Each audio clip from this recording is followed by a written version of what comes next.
think Trick of the Tail, we're definitely worried about what came next, and we definitely thought, would it work? So we did what we always do, is we said, let's go in and try a bit of writing, see what happens. I think we had a great deal of fear about how people would see us without Peter. I think we were very confident we could write material that was strong enough. The problem was obviously, first of all, finding a singer, and then even if we found a singer, how people would respond to that new singer. Although I loved Pete and still do, you know, my feeling of, well, we'll just carry on as a four-piece. Forget the vocals, we'll just carry on as an instrumental four-piece, which is what I said. There was no slight on him, it was actually meant to be the fact that I thought we could just carry on and still do it, and in fact, in doing it, proved to people that we weren't Pete's band. Well, I think initially what happened was that, you know, we sort of thought at a certain point that Phil could probably sing some of the songs. He'd done obviously done things like More Fool Me and done a lot of backup singing to Pete on various songs prior. So we felt we knew he had a lovely soft voice. So we thought things like Ripples and Mad Mad Moon, things like that would be great for his voice.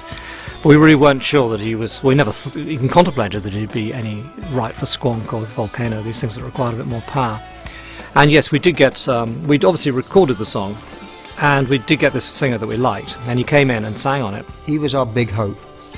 He'd made it through those audition processes and sort of arrived. But we weren't in a sort of even thinking about keys for singers. I mean, now we just sort of, you know, can you sing this, or do you want us to take it down a bit, you know? You know, you think about it, but we didn't think about it then. Such was our contempt for the vocals. But so we laid down all the backing tracks and invited this guy in to sing. Squonk was the first one, and it was plainly the wrong key for the guy, so there was no way he was going to sound good. And so then Phil said, let me have a try at it, because I think the rather sort of the crunchy voice that Peter had, that cracks a bit, you know, that side of the voice, Phil hadn't really got or done yet, but he had a go at it, and it sounded good. That was probably the turning point, really.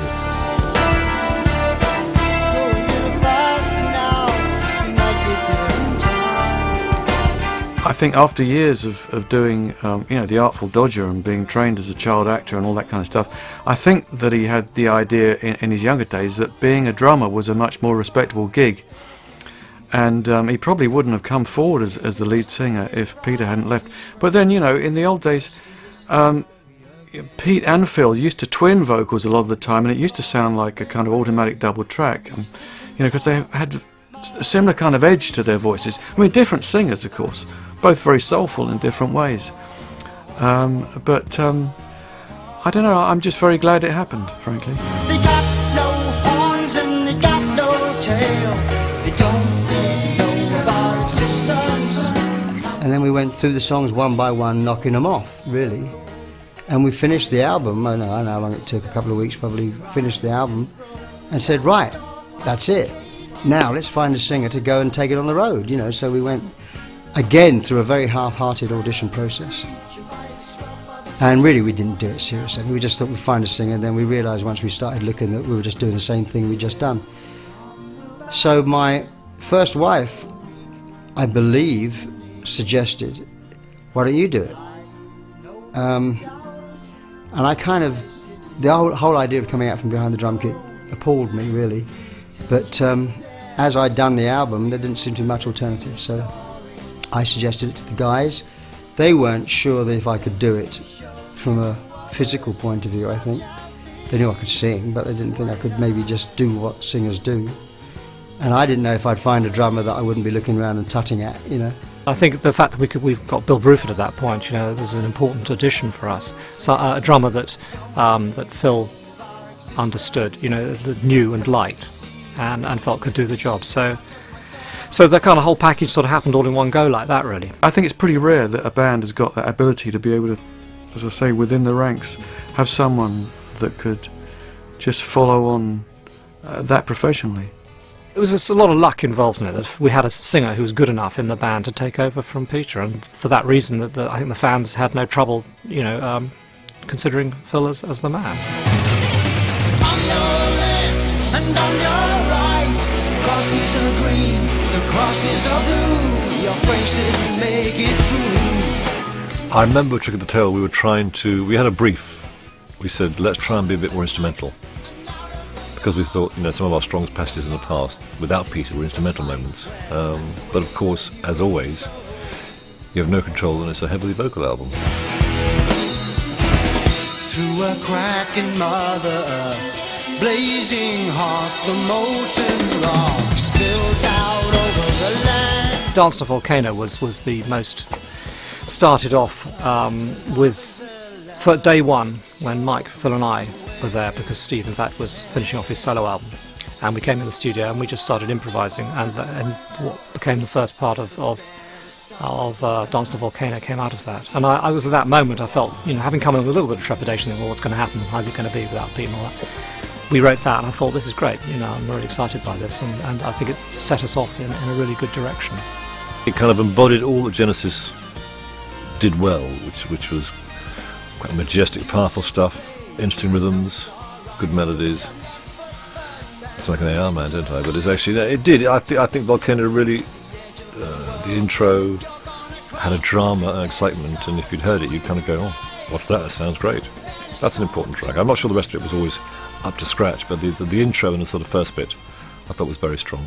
I came in perhaps with the most complete songs. Mike came in with sections, and as did Steve, and as it happened, the bits we used to sort of finish them off were my bits. So I ended up being credited on every track on this album, which was sort of like quite funny. But on a song like, for example, Entangled, which Steve had come in with this really nice sort of guitar bit, and it happened to be in 3/4, and I had this chorus that was sort of hanging around. I hadn't got any home for it, which was in 3/4 as well. So we tried the two together, and it worked really well. And it kind of, what Steve had written really didn't have a chorus. It needed something to kind of lead you to it. So the sort of, if we can help you, we will, that bit. I had this sort of split. I'd written on a piano, in fact, and I'd transferred it to guitar, and with the voice then singing what the piano used to play, which is kind of like the way the chords changed, produced quite a nice sort of harmony piece, I think. And it makes for, I think Entangle's one of my favourite songs on the album. I think it makes for a very strong combination with a lyric written by Steve, which I think works really well as well.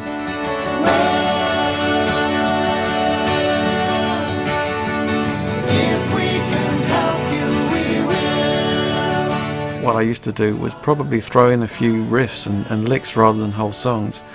Although there was Entangled and there was Los Endos and the outro of, what was it, Dance on a Volcano, those sort of things, sort of kick in with those ideas. But I'd just come off the back of having done a solo thing, so I was fairly dry of ideas, and I was having to think on my feet, and it wasn't really until the following album, Wuthering, that I'd amassed a lot of stuff to throw at everybody. A fair amount of the album was from scratch. Like Volcano was just a jam that started. Skunk just sort of came on the day, I think, I can't remember. And Los Endos was a sort of jam thing that was developed. So it was quite sort of live and jammy at that stage. Skunk was a musical standout. I mean, I've always liked that. The idea of that. I mean, that was always our Zeppelin kind of song. That was our kind of a bit of Kashmir, a bit of When the Levee Breaks. I mean, when you listen to it, it doesn't sound like that, but that's what it was meant to be. These heavy guitar chords and sort of me with my John Bonham hat on. And so I think that's probably one of the standout tracks. And I remember doing Madison Square Garden, where we used to start off with, and that might have been a slightly later era, but we were still doing Squonk. We were using that as an opener. And I remember going on stage and the whole audience standing up as we kicked in with the first strains of that. And it was that was a really powerful live number. It's a funny thing, really, because when at the time we did it, I mean, things like Volcano and Squonk and everything were ones I really liked. But coming back to it, the ones I actually prefer all the soft songs, I think. Mad by Moon has always been a big favourite of mine, I suppose, but it was a song I wrote on my own completely. And, I was very pleased with some of the things. I mean, the middle is not played as well as it should be, But the verse parts and everything, it's just nice. The chord sequences, the chord changes and things, I was very pleased with them at the time, because they're sort of like they're unusual, but then don't necessarily sound too unusual. And I think that's a good thing about a song. I don't want it to sound weird. I just want it to sort of be kind of, and it's very romantic, I suppose. And I think that works very well. Let me think what else. Well, Los Endos, I think it works very well. I mean, it certainly sounded a great live piece. It was great fun to play, and I felt it really rounded off the album well. It was kind of more my baby than anybody else's. I mean, obviously melodically, I'd say then go back down, down, down, down, down, and Tony would sort of make sense of the kind of the humming it. And of course, it's become over the years, it's one of the long-lasting songs from that album because it was a great stage song. And then we reprised Squonk at the end of it because that was kind of gave the album a bit of a bookends feel. So that's always been one of my favourite things on the record, Los Endos. I think Los Endos, in a way, is quite a special track, and it's becoming more and more special in my mind as time goes on, actually, because not many bands do a sort of what I call a 7-minute instrumental with a sort of jazzy feel, and we're still playing it.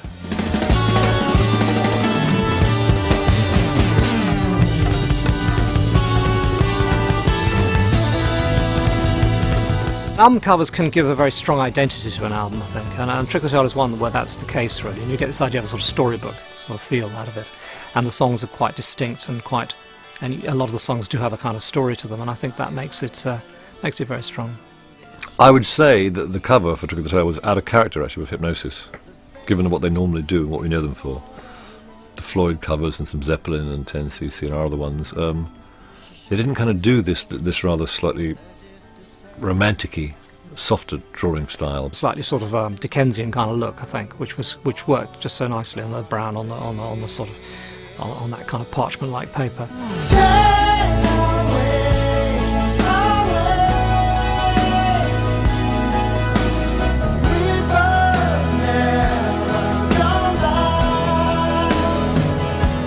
When it came out, I think it was a funny thing. There was a certain element of the public who really were quite glad to not have Pete there, because he's sort of made it kind of seems so strange, in some ways. But I mean, part of that I really liked. But anyhow, there was a kind of some people who had had a bit of trouble with Pete. It was a time to reassess, put it like that. And we're also lucky that at that particular period in time you didn't need a hit single, because obviously there's no hit single on this album. And I think a lot of the existing fans really liked it, and then we've got some new fans, and it just seemed to sort of take off, I suppose, really. I mean, I think the previous album having been a double album as well meant that this album had a chance, it was a bit easier for people to take in. And as you say, it starts very strong with Volcano. I think people put it on and think, yeah, that sounds fantastic. And with songs like sort of, obviously, like Entangled and Ripples, which have got very strong choruses, I think it works on a lot of levels. And then it did very well. And I think a lot of people had a reappraisal of Genesis too, actually. I think people who hadn't liked us heard a slightly different sound and gave us another chance. It felt great because the band was on the grow. We managed to survive the loss of our erstwhile lead singer, and Phil was doing a great job taking over. I mean, doing it in another kind of way. I mean, in a much less dressy, more kind of earthy kind of way. Yeah, audiences really were behind us, but behind me succeeding in this new role, because they still had their band, I mean, if I hadn't made it happen, or if it hadn't have worked, or if they hadn't embraced the album and then the live version of it, we wouldn't be here talking now. So I think the people didn't want the band to split up, and I think they, this was their thing. They wanted to try, the annual visits to Toronto, annual visits to Montreal, Chicago, Sheffield. People like to see the band, and so I think they kind of they were willing it to happen, willing it to work.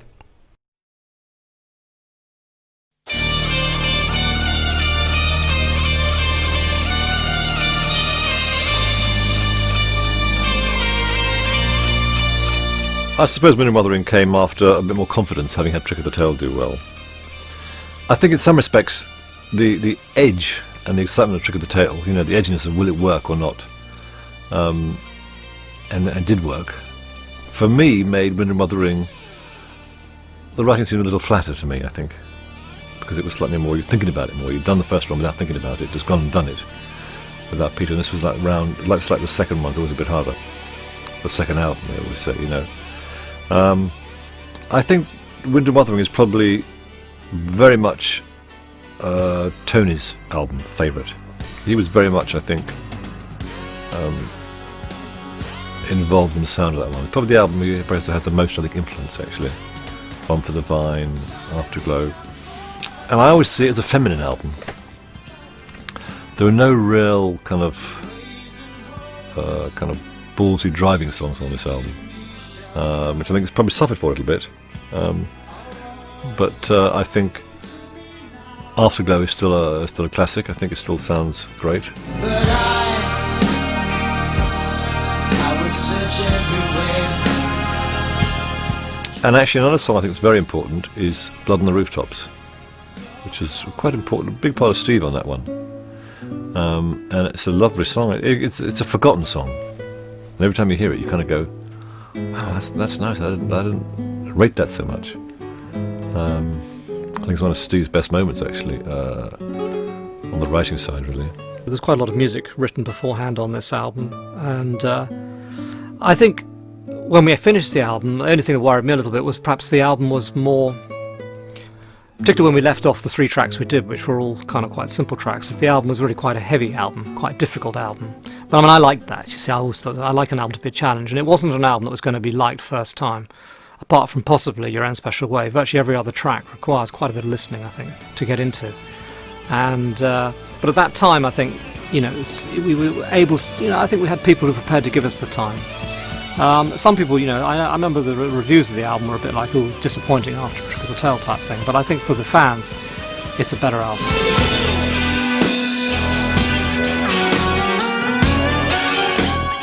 Pete and Tony were like this, you know. I mean, best of friends, but like this.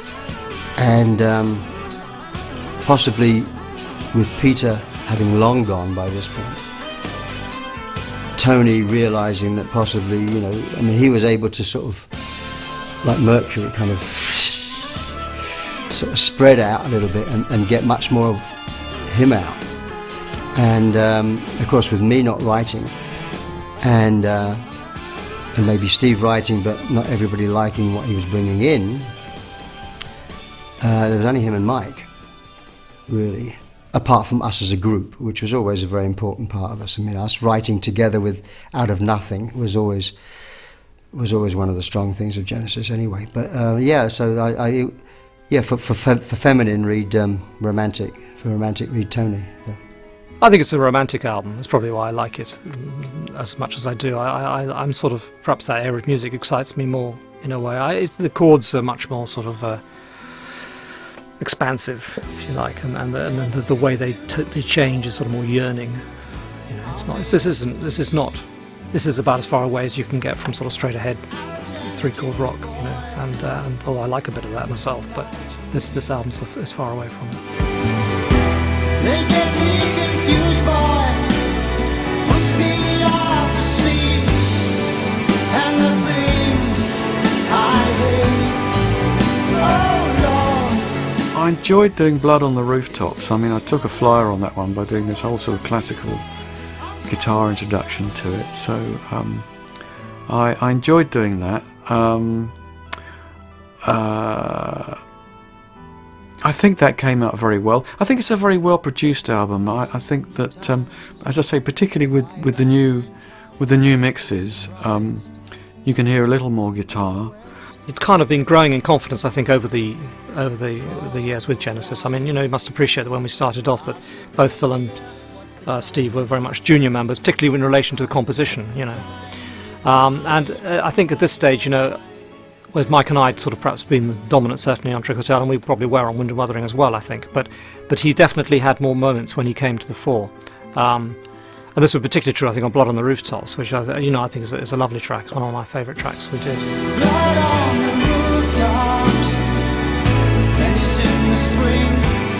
The chorus musically of Blood on the Rooftops was Phil's, and the idea for the title of the song was Phil's, Blood on the Rooftops. I did the rest of the lyrics and the verse and the intro, so that's me, and luckily the band went to town on it, and we had Mellotron and everything, and it's pretty sort of dark, very English sounding tune where all the levels of action happen on the TV.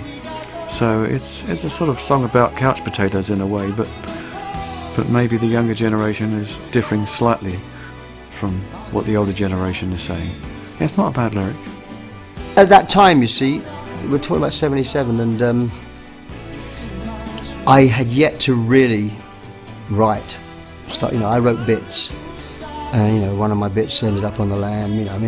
My strength in Genesis, even though I was the singer, up until and including Wind and Wuthering, was as an arranger. I could see how other people's material could work, or could be arranged like this or like that, or why don't you play that and I could play this. An interpreter, if you like, and so I had these little bits, and I think Steve and I think probably reading between the lines, Steve was starting to get a bit frustrated because he had his material that he was doing on his own albums, and obviously this was probably the last album he did. So he, by this point, without me knowing, certainly he was starting to feel a bit frustrated about his lack of, ability to sort of contribute to the band. Probably throughout the whole of the period with the band. I mean, I always thought, what would it be like if I wasn't with the band? I mean, I used to think that the band were very accomplished songwriters, and I very often used to find it intimidating working with people who were so gifted and who were so quick and brilliant. And it took, I think, a long time for my confidence, to get to the point where I felt like an equal. I think it probably didn't happen until Wind and Wuthering, really. Filled their minds with awe. Simple were the folk who lived. When Pete left, we had a moment we suddenly realised, we kind of went, shit, do you know what? We've always called a song Genesis, which means no one knows who wrote what. And as one always imagines the singer writes most of it, we suddenly thought, God, if any people knew who wrote what, they wouldn't be so worried about what comes next. But of course you can't suddenly tell them that. So I think after that, subconsciously, we started to sort of push more our own credits. Who wrote what, you know what I mean? And I think individually, and that's probably not a...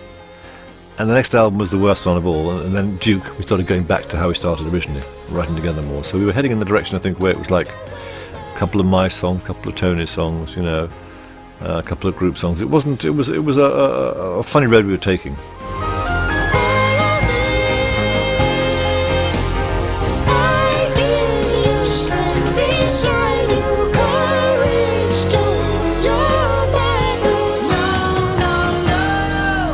The three main songs I wrote on this, I wrote totally on my own, which was obviously The One for the Vine, Afterglow, and All on a Mouse's Night.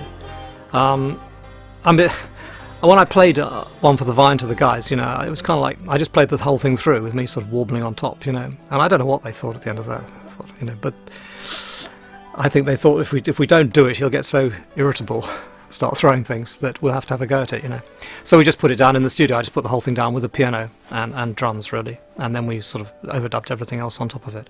And it was just faith, really, in the end, that they sort of stuck with me, I think, because I think it turned out good, actually, and I think the contribution of all the others is really good as well. So it's I was quite pleased with that. But I mean, because that song had really taken me, since Trick of the Tail, I'd sort of been working on that and honing it and trying to get it right. Whereas the song Afterglow, which was the final song, I really wrote just about in the time it took to play it. I just sort of sat down and thought, I just fancied using that chord sequence, and then started singing on it. And I was really excited by that, because I thought, I don't normally do things like that. And then about a couple of days after I'd written, I suddenly thought, shit, what I've done is I've written Have Yourself a Merry Little Christmas again. It was a terrible thought, and I was thinking, have yourself, and I listened to that particular song and realised it wasn't the same. I could get away with it, but it's a terrible moment when you think, God, I'll never get away with it. But yeah, so I mean, I think Afterglow, which obviously then became a big stage favourite, it was just a very strong kind of, sort of anthemic kind of piece, which I think closed the album really well. So I think, I just was very pleased with that.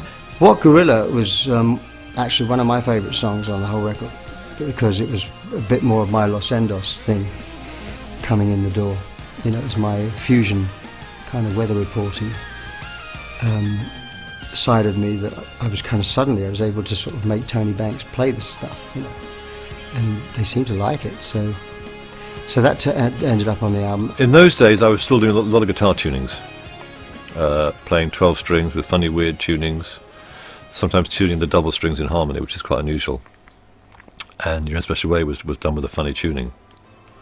What it was, I think I never got a clue of finding it again, so I can't see us doing it on stage. I'd find a way to play it straight chords. But it was a nice moment. It was a single in America too. And suddenly, it was the first time when the record label thought, it didn't do anything, but it got some airplay. They felt, hang on, maybe this band can do something that we can actually play on the radio, apart from the long songs that got played on late night radio. So it was the sort of start of a tickle in America, I think, from that sense.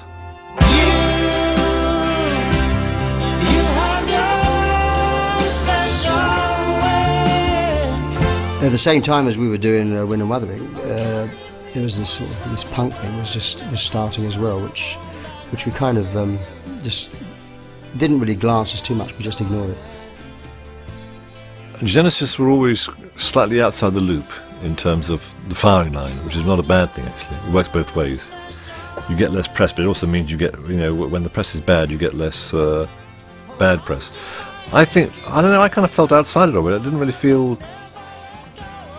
I saw it was quite fun coming in. I think it was a good time for music, because I think a lot of bands got to a stage when actually you couldn't make an album without spending a fortune and having all the big mixers and all the gear, you know, and punk came in a bit like in a couple of amps and just do it, which I think was very healthy. And I think it was like shaking the apple tree. I think the good ones stayed and the bad ones came down. We managed to fool them all, obviously. I did think that it's Yes, but they're not talking about us. They're talking about those other bands that I don't like either. You know, I mean, good. You know, let's get rid of them other lot. You know, they can't be talking about us. Yeah, of course they were talking about us, but I actually agreed. You know, I loved all that stuff. I don't think Genesis has ever really pandered to anything in styles or fashions. I think we've always been in our own little sort of world, really. But now the cat comes in for the kill. This porous race from blood will spill. Yes, it will. Well, I know Tony's fond of it. I'm fond of it. I think it was an album that was probably uncompromised. I think it's still an album. I think it was uncompromised by the need to have hit singles. I don't think there are too many of them on there. I think latterly, perhaps Afterglow could have made that a hit single. My Strongest Song, Blood on the Rooftops, I doubt would have made a single. But you know, we were making an album at that time, and there weren't the pressures of having to do 3-minute songs that were going to be acceptable for video, etc. So I do think it's the band at its best, doing perhaps what it did best, at least with my inclusion in it. So I am very fond of it. For me, it's one of my two favourite Genesis albums. I think it's got so many good moments on it, so that's the way I feel about it. But I think it's the most extreme of a certain kind of album. It's the most extreme in terms of the kind of the harmonic area, and probably the most complex in musical terms of all the albums we did, I think.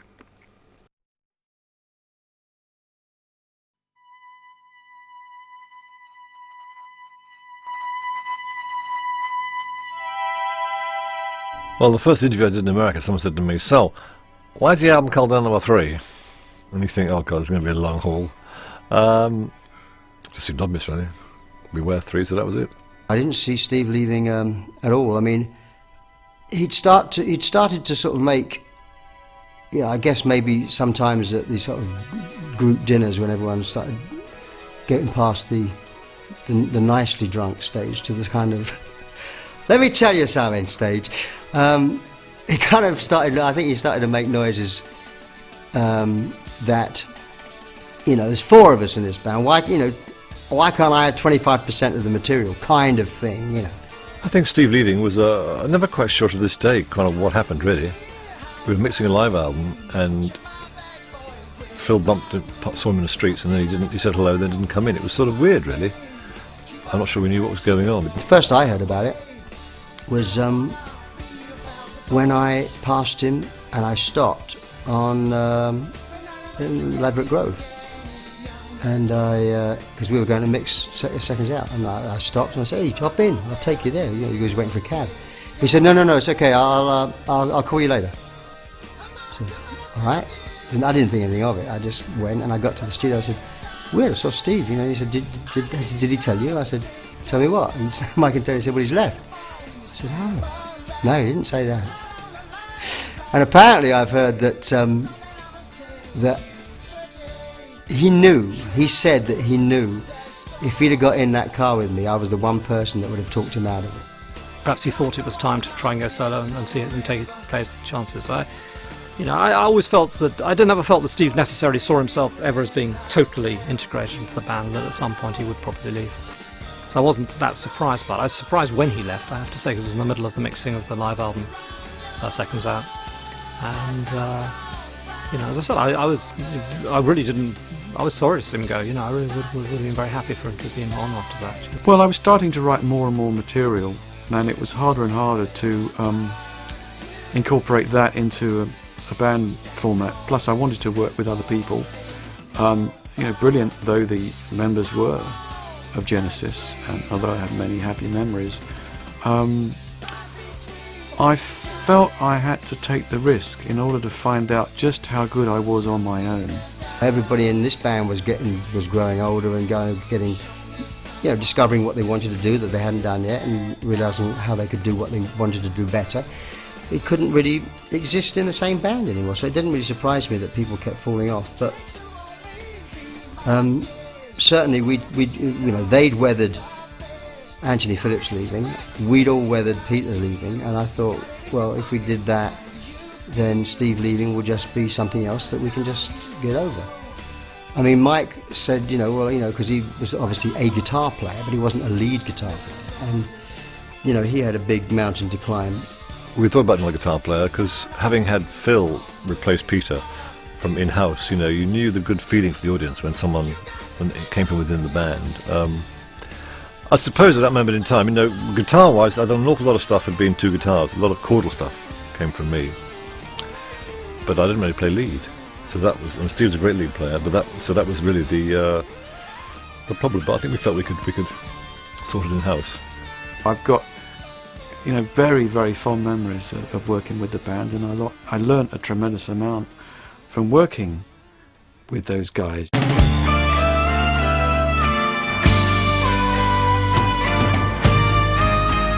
Losing Steve, I think, slightly lost an ally in going and doing things a little bit weird sometimes. He would like to do weird things, and I like to do weird things, and we could sort of sometimes drag it that way for a bit longer. When it was just down to me, it was a bit different. But I think then there were three also. We were kind of felt we'd done the idea of trying to keep the songs a little more concise to get more ideas on the album was quite appealing. Something we'd sort of wanted to do, regardless. And even with one or two of the songs I wrote on this, because I wrote the song, say, "Burning Rope" on this album, which is kind of like, it looked like when I was writing it was going to be like One for the Vine. And in fact, there was the other sections that were in the song. And then I decided to kind of abbreviate it and not make it quite such a long thing. A, because I didn't want comparisons to that, and B, I thought, well, I've done that, I think I'll just leave it for this album and not do that. And then, so we could get more different ideas. But the other thing about this album was, I think this was the point when Phil was probably most distant from the group in many ways. I was also going through my first divorce at this point. And so this was a lot of material. I contributed little bits again, but the material, the songs were kind of short, a little inconsequential, I felt.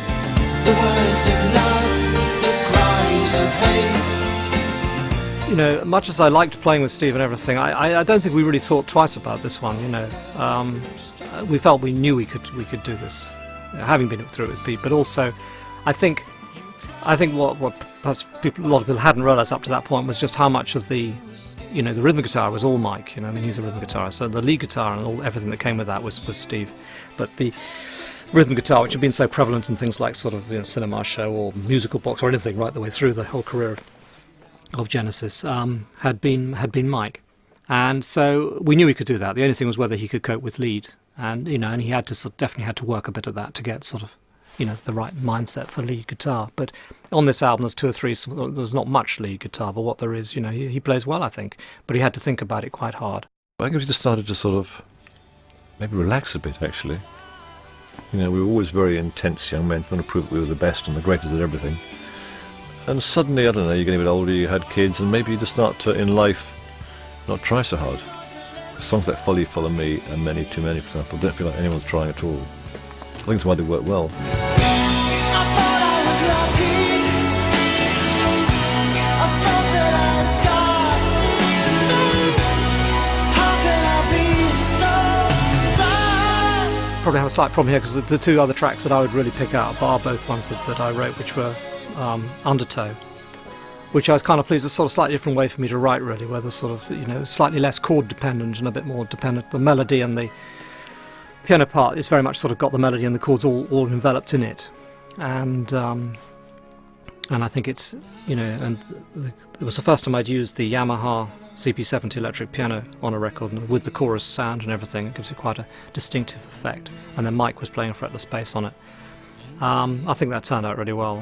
To me, that's probably my favourite track on the album. And the other one that I like a lot is Many Too Many, which again is a love song. Which, again, I wrote the lyrics, so I was obviously coming out of my shell here.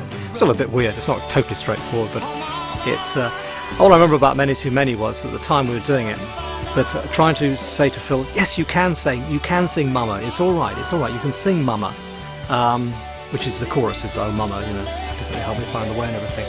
And I said, Stevie Wonder uses Mama in his lyrics all the time, so you can do it. Because he was so against, so he felt very self-conscious about doing it. Of course, about a couple of years later, there was a song which we did, obviously called Mama, where it's the main lyric all throughout the song. But at the time, it's sort of, perhaps he felt he was a bit self-consciously trying to be, what we weren't. But I think it sounds good. I know no one ever felt at the time that it didn't work from that point of view. Many Too Many was really a Tony song. But sounds great. It's one of our sort of, once again, a bit like Blood and the Roots, I think, a rather forgotten song. When I hear it, sounds great. The verse especially is really good. We played it live for a while, but it never quite connected like it could have done. But I thought it was a great song. We're starting once again to find slightly simpler styles of playing and writing, and once again, Tony lyrically was a little simpler here. So I think in a way it was sort of less desire to always prove that you can do complicated stuff and necessarily have to do the long songs to make it work. Getting better at writing short songs, really, actually.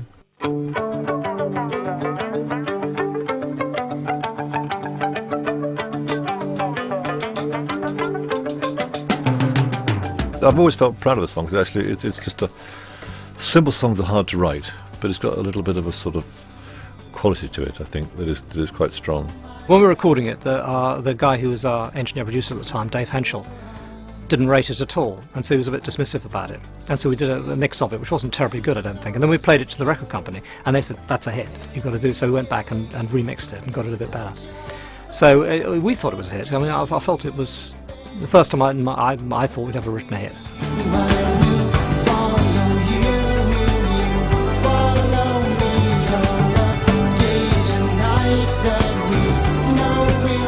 Like most of our things, it's an accident. I remember Follow You, Follow Me. At the time, we saw it as being a longer song, I think. We're going to try and take that riff and make it into, I can't remember, a solo song. It wasn't going for a song especially. But like most accidents in music, I had that guitar riff and Tony started playing some chords underneath it. I mean, and then Phil just started singing along, and it just seemed it came together very easily. And I also remember something about the lyrics, for once. The easiest song to write lyrically I've ever written in my life. It took about 10 minutes. I sat down and it just came out very easily. They're not astounding words, but I think being simple and not being embarrassing is often quite hard. And I thought, well, I can't be that easy, and I thought, they're so simple. Stay with me. And I thought, I don't know, can I? We'd come from a much more complicated background of lyric writing, and I thought, I can't just do that, can I? But it just It's an interesting song because it's a very simple song, and I think the way Phil sang it just captured a certain simplicity and mood that was a little pop song, but actually quite a genuine little piece of music. We were very lucky that Follow You Follow Me was a hit, because it meant that we suddenly, we were kind of suddenly on radio, so that people couldn't ignore us really. It was just as another step on that ladder, that made us a bigger band than we were before, and playing to more people, more interest, more play on the radio. Suddenly, a few girls in the audience. I remember reading Pete Townsend in an article saying about Follow You Follow Me. He thought it was a great little, on the radio, a really nice little song that sort of was just classy without being simple, without being at all trite. I remember when Chester Thompson joined the live band playing drums, he said that on the Weather Report bus that they always used to play that song. And I thought, all right, God, we've done something right if Weather Report like it. I mean, if Wayne Shorter and Joe Zawinul can listen to this and say, this English stuff's cool, man. I thought we've done something right. So in a way, it was, for me, because I kind of used to nail this box down, so why can't we do something that's, kind of edgy? Why can't we do something that's kind of cool and hip, Anyway, it looks like we had done something, although then it became a pop single, which kind of took the edge off the edgy, cool, hip thing. But it actually, it's still played on the radio today, and it's kind of, it's a lot of people's favourite song from that period. You must remember this came out in the middle of sort of, I don't know, was it just after punk? I don't know. It was kind of a strange thing. We were sort of still surviving. Couldn't quite work out why, because everyone else seemed to have gone. ELP had died, Yes had died, and everything like this, and we were still going along. And we were lucky to have perhaps this hit single, which sort of came out suddenly in the middle of all this, and we were okay.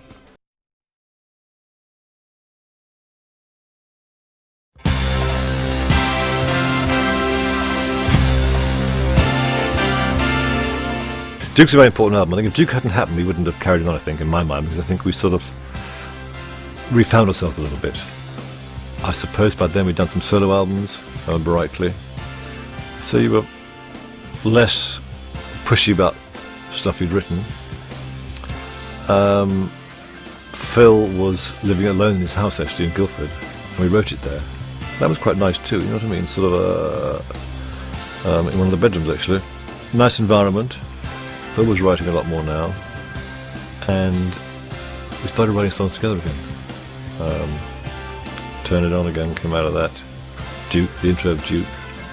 By this point, chronologically, I'd left the band, gone to Vancouver after In Another Three to save my marriage. They went off and did their solo records while I sorted myself out. I came back. They were in the middle of their solo albums, so they kind of had to finish them. I didn't have anything to do, so I did what was to become Face Value. That was my first solo record. And then when all that was finished, we got together and we moved all the gear into my house. I moved everything out of the master bedroom, and I already had the second bedroom as my little studio.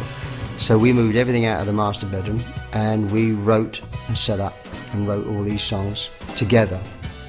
I think we came in there with the intention of trying to sort of, a little bit barren of ideas, so we sat down and did a lot more improvising. And some of the ideas I had that I hadn't really developed, I had this riff, which was the opening part of Behind the Lines, which was doing, which was just a sort of, almost just a rotating sort of riff, four keys. And I hadn't really developed it, so we sat down and started playing it, and then immediately sort of started developing little ideas came and things, and then in fact the whole song which came from it was actually just a development of that first part, but it wasn't something written beforehand at all, so that it very much emerged in the studio from that one idea, and that's how a lot of the things happened on this a bit. Something like Duchess would really developed, I think, more than anything out of the drum machine. We'd been to Japan in '78. End of '77 for the first time for a couple of weeks, and because they were treated us like royalty, and Roland, which is a Japanese company, or was then anyway, but I don't know that now, but they gave us one of the each one of these drum machines that were fresh off the production line, programmable slightly, and not quite cha-cha-cha waltz, but a little bit of that, but still original. And I said, "I don't thank you, no, thank you very much, no, thank you." Anyway, then of course I went back and I had this marriage stuff going on. Then I ended up with my studio, and I said, "Could I have my drum machine, please? I think I might be needing this." So I started to write what was to become Face Value. Of course, In the Air Tonight uses that drum machine is all over the place on that record. And of course, it was actually in the next room where we wrote Duchess. So it was a thing where people could play, and this could keep time to it while I could sing. And all the fading in and fading out of things. It was good fun. But the drums played a big part of it, because you thought you had the sound, and then suddenly the drums come in and suddenly it goes cinemascope.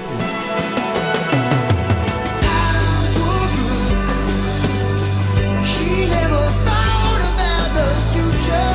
She just did what she would. That first time we ever used one was really exciting, because the whole thing was it would kind of carry on without you having to do anything. That was what was nice about it, so you could try something and then if it didn't work, whereas a drummer always wants to do something fiddly. A drum machine just keeps on relentlessly doing the same thing. So I'd used it as an aid to when I was writing on my first solo album, A Curious Feeling. I'd used the drum machine very much as a sort of basis to sort of write against, but I didn't end up using any of it specifically on the album, which I slightly regret now. Whereas on this we did on that one track, and it gave it a very distinctive feel. And in Duchess, and I think, Duchess is probably one of my favourite tracks we've ever done. Very simple. A lyric that sort of is very easy to relate to, in the sense of the rise and fall of a female rock star, really, which we call Duchess. We could have called it Madonna if we'd sort of thought about it, but because Madonna hadn't been created by that point, but it would have been more interesting, wouldn't it? But now every time that she performs, everybody cries for more. For me, this is the first album where he really sounds like a singer. I have to be honest about that. I there's some lovely singing on the previous albums, but it's not as convincing as it is on this album, I think. I just think some of the singing on it is really good, not just on the songs he wrote, but Duchess, I think the singing on that is really tremendous. I just think it's sort of, he also knew what to do a bit. When I wrote because I wrote the lyric and the melody to Duchess on what we'd done as an improvisation, and I did a version of it and I sang it. Made a tape of it and played it and things, and it's all the elements are there, but when he sang it, it's not just that he's got a better voice than me, it was the fact that all the little kind of embellishments and tales and things that happened on it just transformed it completely from being something like a sort of session guy might do to something that a singer does, and his own character is sort of right across it for that reason, and the resultant effect is very, very strong. I think by this point I had done all my demos for Face Value, and Face Value was it wasn't finished. It wasn't even probably recorded in its finished stage, but I'd been through the process of a writer. I'd written all the Face Value stuff by the time we wrote Duke. So I'd changed. I'd become a songwriter. I'd become more of a singer, because I was singing songs, that I'd written, and emoting, if you like, and being, kind of putting things out there. So yes, it probably is true that Duke was the first album where I kind of felt more comfortable as a singer. Phil writing stuff on his own helped change the balance too, I think, actually, because he's always had a very good feel for writing songs that work, in sort of 4 minutes, which was never our forte, and that I think helped balance the album too. As a writer, he was contributing more to the band now than he had done in the past. I'd still say that this album is still more dominated by what Mike and I wrote, but that Phil was coming up much more to be a kind of equal kind of writer, which I think was as a strength, I think, because we had the variety which each of us gave. He had a directness. If Phil's I'm the least direct, and Mike's and Phil's the most direct, and then Mike's somewhere in the middle, and the combination could work quite well. We'd pull each other in different directions. I'd make him expand a bit, and then he'd make me contract, which was not a bad thing to do. Otherwise, every song would be 25 minutes long. By this point, we'd really, I think, had decided that what we did best, or what we preferred doing, now we were our solo outlets, was actually doing things we couldn't do in anywhere else, which was write together. So we kind of did bring a couple of songs each to the project, which was less than ever before, and that was to become even less on the next record. But Tony brought a couple of songs in, Mike brought a couple of songs in, I brought a couple of songs in. Tony insists that I never played him In the Air Tonight. I did. He claims that I didn't, but I did because I was very proud of it. But he says that if he'd have heard it, he would have wanted to do it in Genesis. But anyway, I think along the way here, we were starting to get a bit harder and edgier about certainly harder and edgier than There Were Three. I held the book so tightly in my hands. I saw your picture, heard you call my name. Nearly everything on Duke really actually has a live. It actually sounds almost the way we wrote it, because we recorded it live for us. You know, I mean, we went, once we'd written the songs, we went to Polar Studios, where I hadn't worked there yet. No, I worked there a few times afterwards. But they'd just opened this wonderful studio of ABBA's, and we went there, had a big live room, because I'd worked in a live room in London, and I wanted to get that sound, but we didn't want to go there, so we went, found out they had a lovely, great big drum room. I think Zeppelin had recorded there actually, and that's where we heard some stuff. And it was a fantastic studio, and we did Duchess. I mean, Duchess is one of my favourite songs. I heard it the other night, and really, that was one of those things where you really did capture something that we kind of couldn't really do properly in rehearsal, because it's got drums, drum machine, I'm singing, and it's all, it's all got to be there, and couldn't do that justice in rehearsal, but in the studio it just came alive, and that was done very, very quickly. Duke's Travels, Duke's End, all that stuff, I mean, it's very, very strong. Behind the Lines, a lot of energy, and the live drum sound, the live feeling of everything in the band. I mean, that was, to me, the first time we'd started to sound good on record.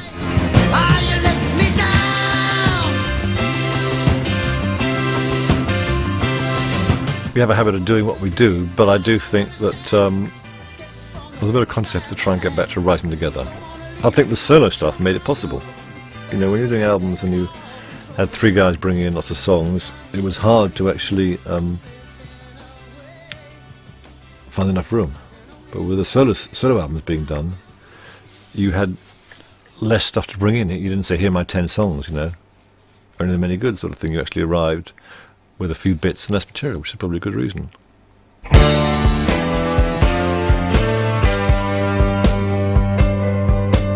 A Misunderstanding was a song that I'd written kind of based on a kind of a rhythm.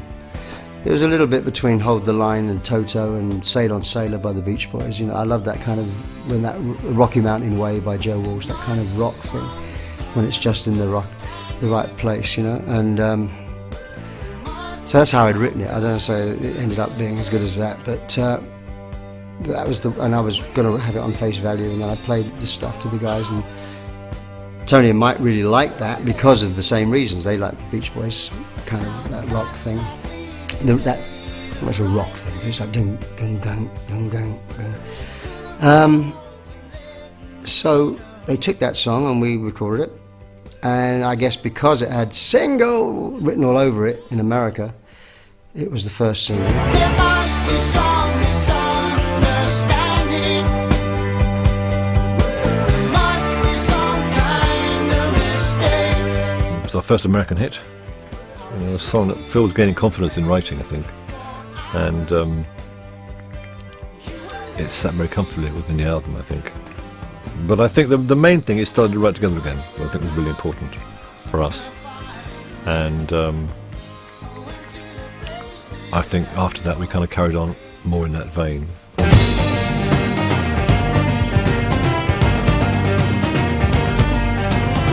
At one point I think we thought that we could revisit the idea of doing alongside, maybe split, like having bands, because we're still talking about vinyl at this point, like Supper's Ready, something that was like a body of work.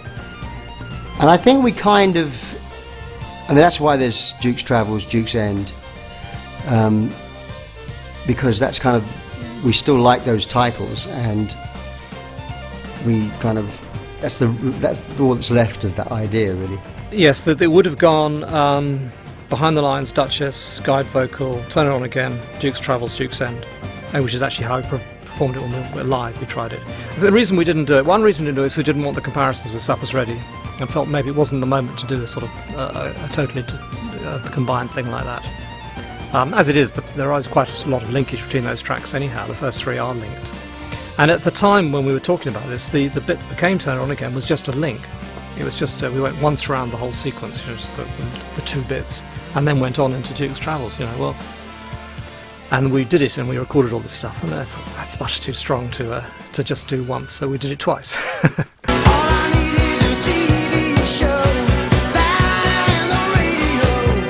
Turn It On Again was a song that had this guitar riff that I was playing much slower, actually, and Phil said, just try it, pick it up a lot and try it like this.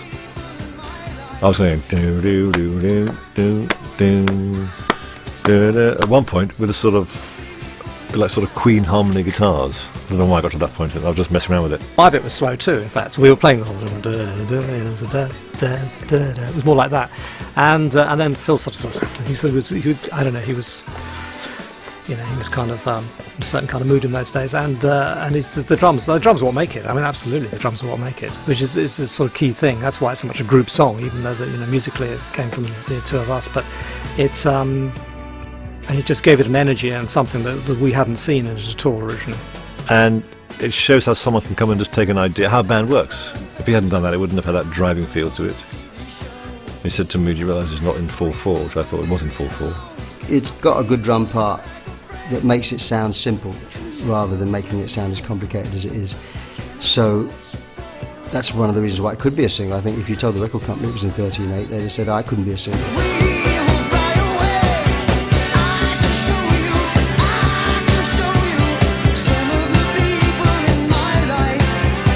The catchy part, as you came at the end, turn it on, turn it on, turn it on. It then became a stage classic, and then, much to the annoyance, I think, of most Genesis fans, we did a Blues Brothers parody at the end of it, which they'll be pleased to know that we've ditched for this last tour. In fact, we've brushed it up and dusted it down, and it's back to its original state. It was a hit single, and of course this was slightly. I often wonder whether Turn On Again would have been even played on the radio if we hadn't had Follow You Follow Me, because it's a more complex piece of music, and it's deceptively simple because it has an extra beat every sort of third bar or whatever it is, and I think it goes through a lot of chords and things. And as you say, the chorus, there is no sort of particular chorus line until the end of the song, so you kind of you wonder whether it would have been. In fact, when we played this to the record company, this album to the record company, they said, "Oh, there's a great hit on there." We said, "Yeah, we know, it's Turn On Again." They said, "Oh, no, it's Alone Tonight." We said, "Alone Tonight," oh God, no. And we said, "No, it's got to be Turn On Again." So we went with that.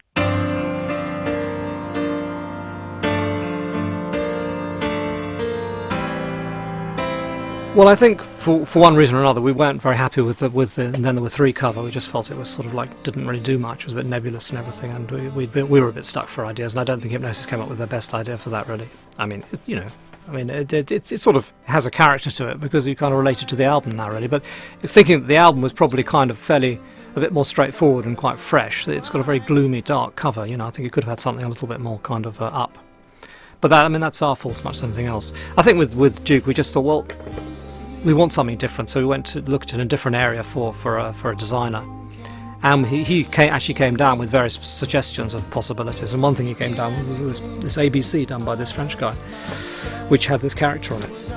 And we looked through this, and we thought we really liked this style. This is great. And we looked through the book, and we got to Q, and had this what is actually the album cover, which had a Q, a question mark above it, because it was just a simple alphabet book. We took the question mark out and used it, really. If you can find something you like and see it, commissioning an album cover is always hard, because if they produce it, having shot it and spent money and gone somewhere with a photograph, they come back and you see you don't like it, you always feel a bit obliged to sort of try and work with it. Whereas this, you could see it, and you knew his style and what he did. I think it's a great cover, actually.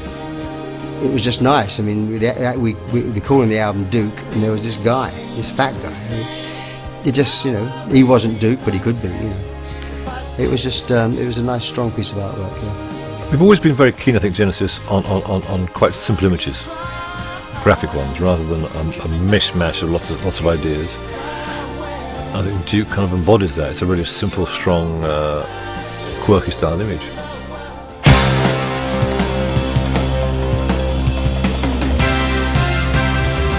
This album, I have to be honest, this is my favourite Genesis album, really. It has such a sort of positive quality about it. I love the way it starts. When I say I love Duchess, it works fantastically, and I love all the instrumental stuff towards the end too. I think, although it starts a little weak, but it just gets really good. And there's a strong emotional moment when it gets to the repeat of guide vocal done within Duke's Travels, which is a very intense piece of sort of singing and everything. And I think that's to me is one of the strongest. This is one of those very strong moments in Genesis music.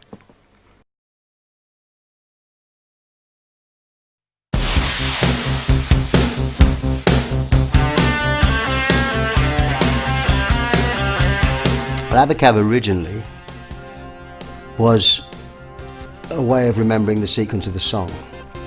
A was the verse, B was the chorus, A was the verse, C was the bridge.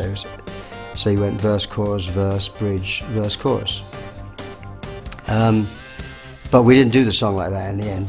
But our way of remembering it was just, you know, you remember, it goes A, B, A, C, A, B, all right? The way we did it in the end was unpronounceable. But the name stuck. But it just sort of felt quite good. And then when we were thinking about titling the album and the song, really, particularly the album, we wanted to get across this more abstract nature of it. We felt this was the most unromantic thing we'd done, whereas Wind and Wuthering was only 3 albums before it had been so romantic. This was much less romantic. A lot of the album's tracks were very stark and much more kind of, you know, had a much more straightforward approach, I suppose. And we wanted to get that across with the cover, so we went with a totally abstract design on the cover that's not definable. It's just looks, you know, it's just got nice sort of shapes and colours. And gave the title, which Abacab, which means nothing at all really, as a title. So the thing was like an abstract painting, as I saw it really, and that was the final effect. So you didn't really get any particular kind of, you know, thing off the album at all. You know, before you heard it, it was kind of, you just knew that it wasn't going to be, you know, goblins and fairies. That's about all. You know, you knew it wasn't going to be that. So, and that's right, it wasn't. I think with Duke and the cover, we did think that this isn't quite as ornate as some of the other, as you know, as maybe as feminine as some of the other covers, Wind and Wuthering particularly, and earlier. I mean, and then there were 3 was a photographic cover, but here was like something, you know, this was like our punk album, if you like, and this was, wow, this is a Genesis cover.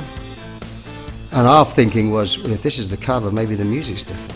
I can't imagine us playing the same kind of stuff and music and sound that we did back in the early 70s and not changing, because I think, to be honest, the journey's been interesting as a writer and as a recorder of music, and I think if you stayed in the same place, I'd have been bored stiff years ago. I think, you know, you've got to move all the time, I think.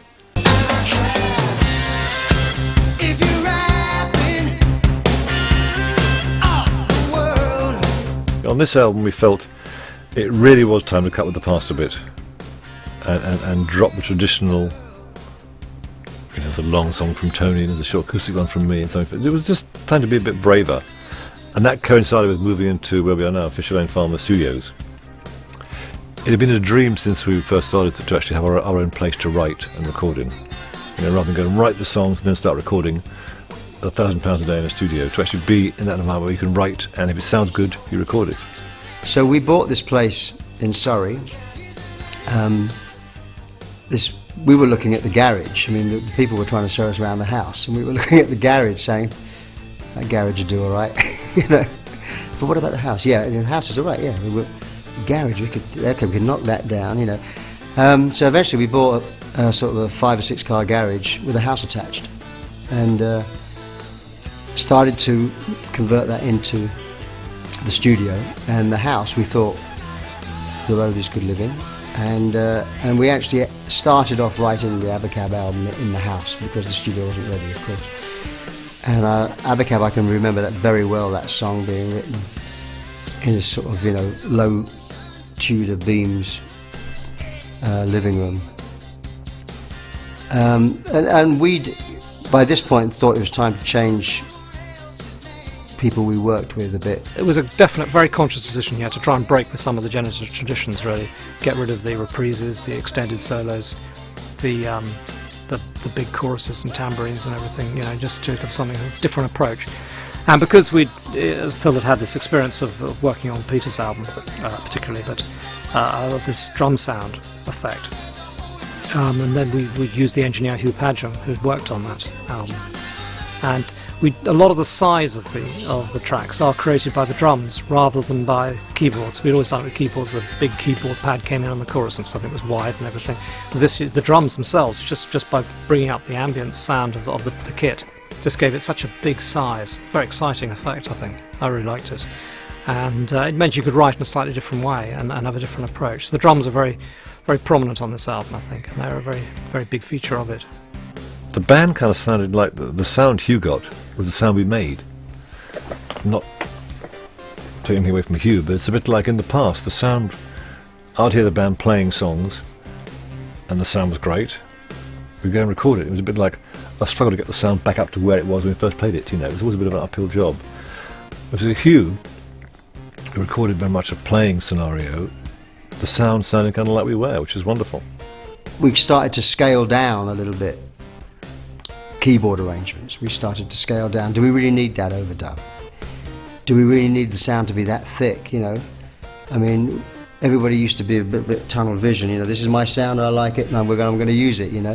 And we were now getting a bit better in the studio, a bit more used to sort of what we want it to sound like, and also trying to reinvent ourselves because punk had left some mark, and we realised that we didn't want to be kind of, although we still were and still are, but we didn't really want to be thought of as being that, stuck in that thing.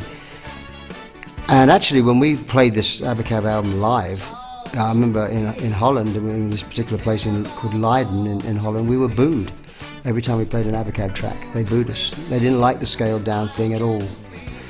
And because on the album there was some things like on No Reply at All. I mean, I'd been working with the Earth, Wind and Fire horns. I thought, if we're going to reinvent ourselves, why not have some horns on there? I mean, this is a song here we've written that sounds like kind of funky thing, R&B thing. Why not have horns on it? Who says we can't have horns on it? It's our fucking record, So we did it, and people hated it. If I remember rightly, Phil's solo album was done before Abacab and came out and was a huge, it was kind of strange, it was a huge hit while we were, I remember In the Air went to number 4 while we were actually writing the album here.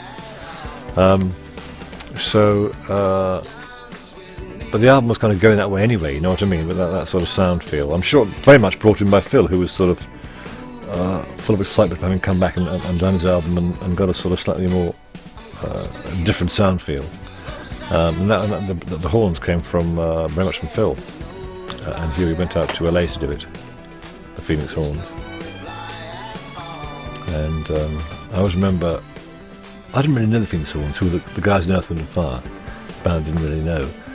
And I went to LA with Phil and Hugh, and I was expecting that they got the charts in. The guys came in, lovely guys came in and got the charts out. And I thought they'd go 1, 2, 3, 4 and go bada baba, beat it on right. And the first time they played it, absolute chaos, all over the shop. Out of time, wrong notes, I thought these are the hottest guys around. But then I realised what happens is after a while, they're quite characters, quite funky guys. After a while, they lock in and they don't play the right notes. They have a sound. That's what I didn't realise. And when the sound works, and they're tightened together, there's a definite sound. It's not any 4 guys couldn't do that. Those guys did it together. So it's fun to do and different. And there's no reply at all. There's no reply at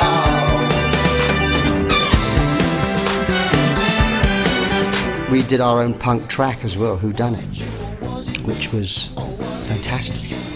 I mean, it was just, Tony Banks had this keyboard, I don't know, I mean, it was like he was just fiddling around with it. He had the and he was just trying to get these different sounds.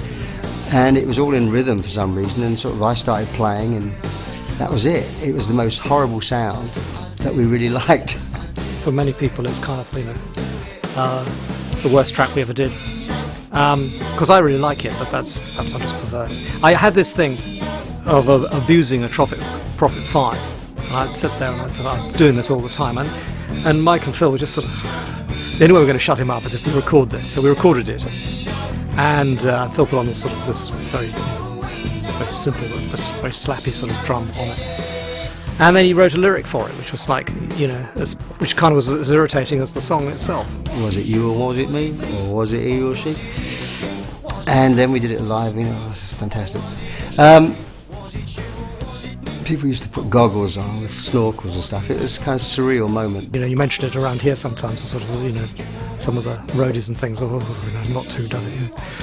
But anyhow, I think that was quite good. And when we played it to the Americans, the album, because we had 2 or 3 other songs we could have put on it, and there was a possibility of not using Who Done It. And I remember Ahmet Ertegun saying, you've got to put that track on. Because I think it's just because it had such a character to it. Because we had a very, very nice romantic song called You Might Recall, which was recorded at this time, which, you know, was a strong contender for the album. But in the end, we decided to go for the ugly rather than the beautiful.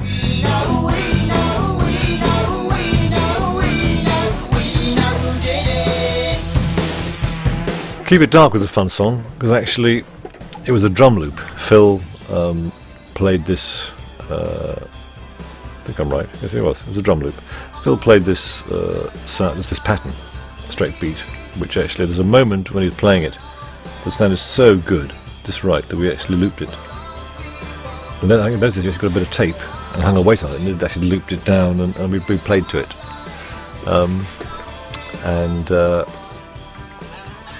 It had a great sort of heavy sound, and I think the song always kind of worked that way.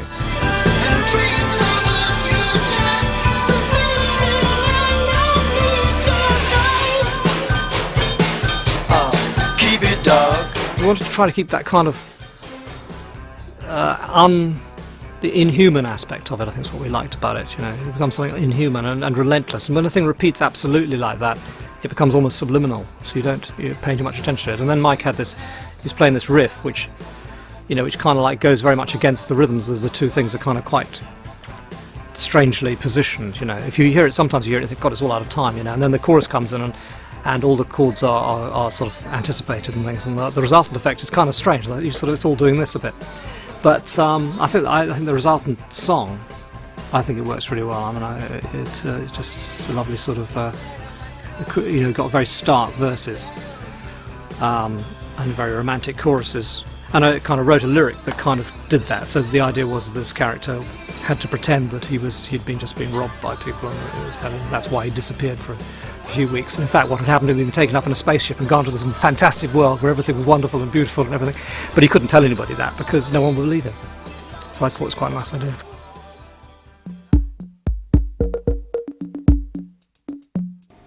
And the other song I remember too is Man in the Corner, which was Phil and the drum machine. And it had this one of those lovely beats that he does, which until you know where 1 is, you haven't got a clue. You know, the drum machine comes in, and I think, if I don't count from 1 and just listen to it, I haven't got a clue where 1 is. And then you find it and it's great. But many a night we did it on stage.